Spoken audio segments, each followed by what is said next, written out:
कब समझ में आए? जिस दिन पढ़ाई समझ में आ जाएगी उसको क्लास हम 4-5 दिन अगर बंद कर देना तो बच्चों को मन नहीं लगता, कहता सर क्लास मत बंद कीजिए। हम तो दिल्ली में सुबह क्लास लिए, अब टेक्नोलॉजी का यही फायदा, दिल्ली में भी रहते हैं तो पटना से क्लास ले लेते हैं। पर एक पावर प्ले भी तो होता है, कुछ टीचर्स जो होते हैं कि पहले ही जाके एक पावर से इक्वेशन बना लेते हैं कि जो मैं कह रहा हूँ या मैं कह रही हूँ वो तुम्हें करना पड़ेगा, चाहे और बोलना पड़ेगा, उसे उगलना पड़ेगा क्लासरूम में। ये स्कूलिंग और कॉलेज में हो सकता है। हम लोग के पास सबसे छाटा हुआ लड़का आता है, एकदम 4 घाट का पानी पी के पहुंचा है।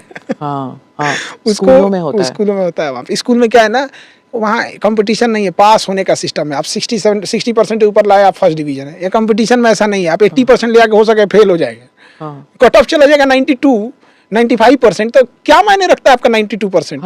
उन दिनों तो वो भी नहीं होता था ना कि आप सस्ते में कोचिंग कर लें, बहुत महंगा होता था, बहुत महंगा होता। हम लोग भी जब इंटरमीडिएट पास किए थे तो हम लोग के साथ के कुछ बच्चे कोटा जाते थे, उन्हें स्टेशन पे छोड़ने में बड़ा अच्छा लगता था। उन सब का नंबर हम लोग घर पे रखते थे, ये सोच के कि ये कोटा जा रहा है, ये बड़ा आदमी बनेगा, कभी हम लोग इसका नंबर रखते हैं, कभी भाई हमें भूलना मत, ये वो।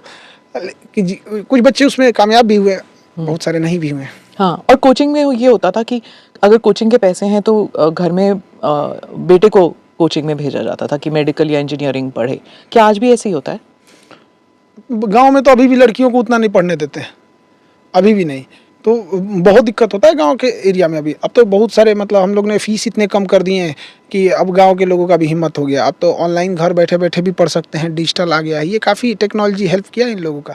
अदरवाइज में जब हम लोग का टाइम था कि अगर आपको कुछ नहीं आता है तो कोई किताब खरीदिए, एक ही किताब खरीद सकते हैं। आज तो गूगल निकाल के फटाक से कुछ चीज़ सर्च कर लेते हैं, हम लोग के वक्त में ये सब कहाँ था।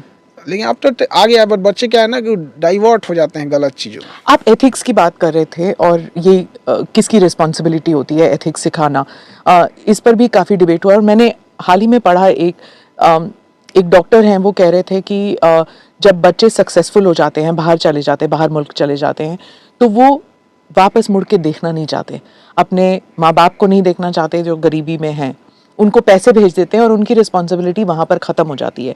लेकिन जब वो माँ बाप 75-80 की उम्र में आ जाते हैं, पैसे से इलाज नहीं हो सकता, उन्हें कोई डॉक्टर के पास लेके जाएगा, टेस्ट कराएगा, वो सब नहीं करना चाहते क्योंकि वो समझते हैं कि मैं इस दलदल से निकला हूँ, मुझे वापस मुड़ के देखना नहीं है।